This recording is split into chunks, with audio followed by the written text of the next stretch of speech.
గోపీనాథ్ మొదటి భార్య విడాకులు కాలని చెప్పి ట్విట్టర్ టిల్లుకు తెలియదా? గోపీనాథ్ కు తల్లి ఉందని తెలుసా తెలియదా? గోపీనాథ్ కు ఒక కొడుకు ఉన్న విషయం తెలుసా తెలియదా? 6 నెలల తర్వాత వచ్చినట్టు నీ మంత్రి ఆ తమ్ముడు చెప్పిండు, వాళ్ళ కొడుకు చెప్పిండు.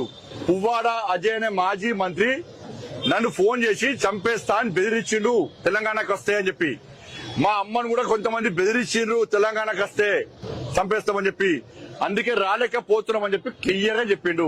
గోపీనాథ్ వాళ్ళ కూతురు, ఈ రెండో భార్య కూతురు ఏజీ హాస్పిటల్ డాక్టర్లకు ఏం రిక్వెస్ట్ ఇచ్చిందంటే, గోపీనాథ్ గారి యొక్క భార్య, మొదటి భార్య తల్లి వాళ్ళ అబ్బాయిని, వాళ్ళ అన్నను, వాళ్ళ తమ్ముడిని హాస్పిటల్ కు రానియద్దు, గోపీనాథ్ గారిని చూడనియద్దు అని చెప్పి రిక్వెస్ట్ లెటర్ పెట్టింది. ఈ సునీత అనే వ్యక్తి ఫ్యామిలీ మెంబర్ సర్టిఫికేట్ సబ్మిట్ చేసింది. దీన్ని ఆర్డీఓ గారు నువ్వు తప్పుడు ఆధార పత్రాలు పెట్టి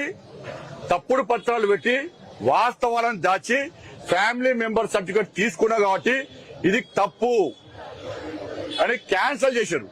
ఫ్యామిలీ మెంబర్ సర్టిఫికేట్, సునీత యొక్క ఫ్యామిలీ మెంబర్ సర్టిఫికేట్ కూడా క్యాన్సిల్ చేసిర్రు.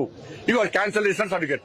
ఈ సునీత గారికి ఓటర్ ఐడి కార్డు, ఇగో ఇప్పుడు గతంలో ఓటర్ ఐడి కార్డు ఉన్నది, మరి ఓటర్ ఐడి కార్డు ఉంటే దీని పేరేముంది తెలుసా? భర్త పేరు సునీత మనోహర్, భర్త పేరు సునీత. ఇగో చూడండి, ఇగో ఇది కూడా నాకు సునీత మనోహర్ అన్నది భర్త పేరు.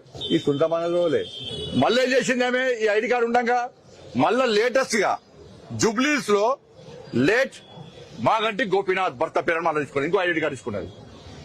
పాత హైదరాబాద్ ఐడెంటిటీ కార్డు ఏమో భర్త పేరు సునీత మనోహర్ అన్నది. మళ్ళా కొత్త ఐడెంటిటీ కార్డు మళ్ళీ అది ఉన్నప్పుడే ఇదేం చేసి మళ్ళీ ఇక్కడ ఏం చేసిందంటే late Gopinath, wife of late Gopinath అని తీసుకున్నది. 2 ఐడెంటిటీ కార్డు. ఈమె డిగ్రీ 2003లో అఫిడవిట్ లో చదువుకోలేదని చెప్పి అఫిడవిట్ పెట్టింది.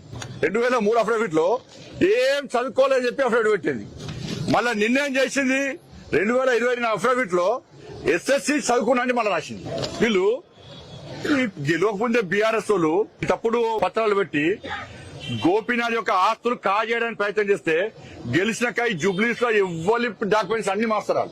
జూబ్లీస్ లో ప్రజల డాక్యుమెంట్స్ అన్ని మార్చి మీ ఆస్తులు మొత్తం బీఆర్ఎస్ లో కాజేసుకుంటారు.